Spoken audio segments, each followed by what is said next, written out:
நான் இங்கே நன்றி சொல்ல தான் வந்திருக்கேன். ஃபர்ஸ்ட் நன்றி வந்து லலித் சாருக்கு. அதுக்கு முன்னால் அந்த நன்றி வந்து ஃபிலோவுக்கு தான் சொல்லணும்.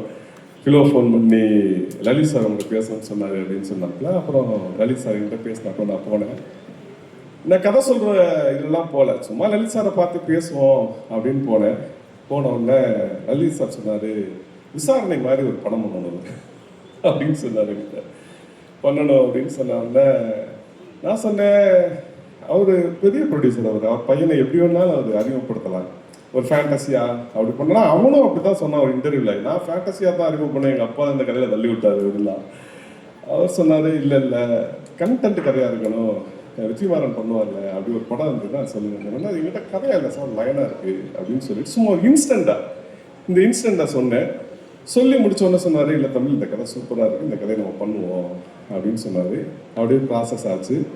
அதுக்கப்புறம் சுரேஷ் சார் வந்து உள்ளே வந்தார்.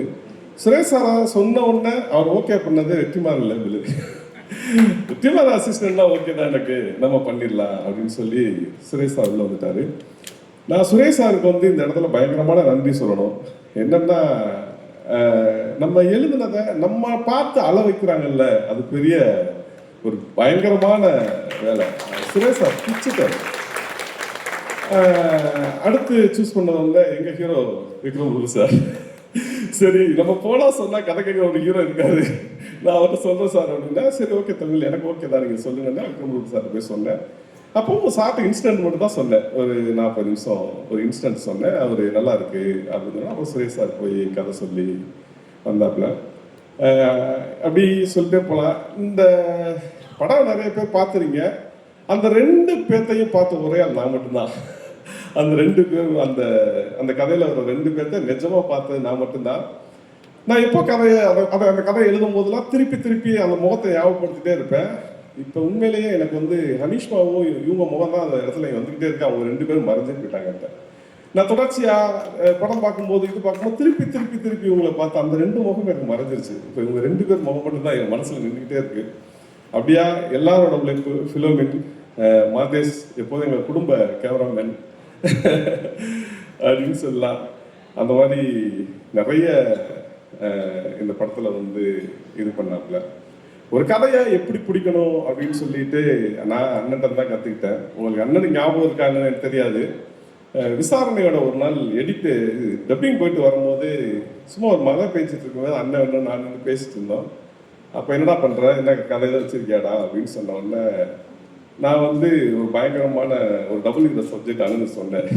சொன்னோட சிரிச்சாரு, உன் பலமே போலீஸ் தான்டா, போலீஸில் ரொம்ப ஸ்ட்ராங்காக இருக்குடா நீ, அதுக்குள்ளே ஒரு புதுசு கண்டென்ட் எடுத்து கதையாக பண்ணுறான், அதாண்டா கரெக்டாக இருக்கும் அப்படின்னு சொல்லிட்டு அவர் போயிட்டாரு. அப்போ எழுதுனா வச்சு தான் டானாக்காரன். நான் வந்து போலீஸ் ட்ரைனிங்லேருந்து ஒன்று எழுதுவோம் அப்படின்னு சொல்லி எழுதி அந்த படத்தை கொண்டு வந்தேன். அந்த இதுலேயே தான் இப்போ சிறையும் திருப்பி எழுத ஆரம்பித்தேன்.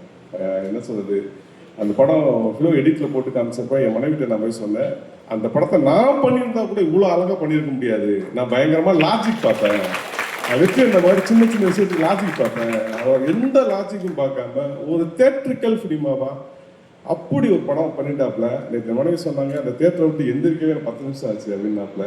பெரிய வெற்றி படமாக வரணும், வந்தால் நல்லா இருக்கும். வாழ்த்துக்கள் சார். சுரேஷ் சார் தனிப்பட்ட முறையில் ஜெயிச்சதில் எனக்கு பயங்கர சந்தோஷம். சுரேஷ் சார் வந்து எனக்கு சீனியர் வெற்றி அண்ணன்ட்ட. ஆனால் அவர் விசாரணையில் எனக்கு கொடுத்த ஸ்பேஸ் என்ன, வெற்றி அண்ணன்ட்ட சீன் பேப்பர் பிடிக்கிறதுனா அவர் ஒரு ஹைரேக் இருக்கு. ஆனால் ஃபஸ்ட்டு படத்துலேயே எனக்கு சீன் பேப்பர் கொடுத்தாரு. இல்லைங்க அண்ணன் கத்துவாருன்னா ஒன்றும் சொல்ல மாட்டேன், நீங்கள் உள்ளே போங்க அப்படின்னு சொல்லி என்னை அறிவி விட்டாரு. என்னோட தாட்டில் இருக்கிற சுரேஷ் சார், நான் ஒரு கதை எழுதுனேன்னா நான் பேசுகிற முதல் அவர் தான். அவர்கிட்ட ஒரு 3-4 கதை இருக்காது, எனக்கு நல்லா தெரியும். எங்கிட்ட நான் இருக்கிற 4 கதை அவருக்கு நல்லா தெரியும். என்னோட சென்ஸில் இருக்கிறது, அதனால என்னோட சிறப்பாக இந்த படத்தை எடுத்திருக்காரு. வாழ்த்துக்கள், நன்றி sir. Sir, Vikram Prabhu sir கூட மறுபடியும் இந்த படத்தில் இணைந்து ஒர்க் பண்ண எக்ஸ்பீரியன்ஸ் எப்படி இருந்தது? அவர் எப்போ எங்கள் ஹீரோ தான். அவர் இது தனிப்பட்டவங்களில் என்ன சொல்றதுக்கு, இந்த படத்தில் வந்து விக்ரம் பிரபு சார் செம்ம சூப்பராக பண்ணியிருக்காரு. எனக்கு என்னவோ அது நிறைய இடத்துல வந்து பயங்கரமாக இருந்துச்சு. அந்த வாழ்க்கை நான் வாழ்ந்தேன். ஒரு எஸ்கார்டில் என்னோட போலீஸ் லைஃப்பில் நான் வந்து குறைஞ்சது ஒரு 500 எஸ்கார்டு போயிருப்பேன். அந்த திருப்பி பார்க்க எனக்கு வந்து எனக்கு பயங்கரமாக இதாக இருந்துச்சு. நேற்று தேட்டரில் எல்லாரோட படம் பார்க்கும்போது எனக்கு அப்படி இருந்துச்சு. எங்கள் ஓகே சார், எவ்வளோ பேருக்கு இப்படி ஒரு பாக்கியம் கிடைக்கணும் தெரியல உங்களோட கதையை வந்து படமாக்குறதுக்கு. பட் உங்களுக்கு அந்த பாக்கியம் வந்து கிடைச்சிருக்கு. அண்ட் அந்த கதையை பார்க்கறதுக்கு நாங்கள் அவளோட வெயிட் பண்ணிட்டு இருக்கோம் சார். கண்டிப்பா.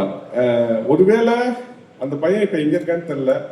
படம் பார்த்துட்டு அந்த பையன் வந்தான்னா அவங்க எல்லாரும் முன்னாலே அறிவிச்சிருக்கலாம். வாவ்.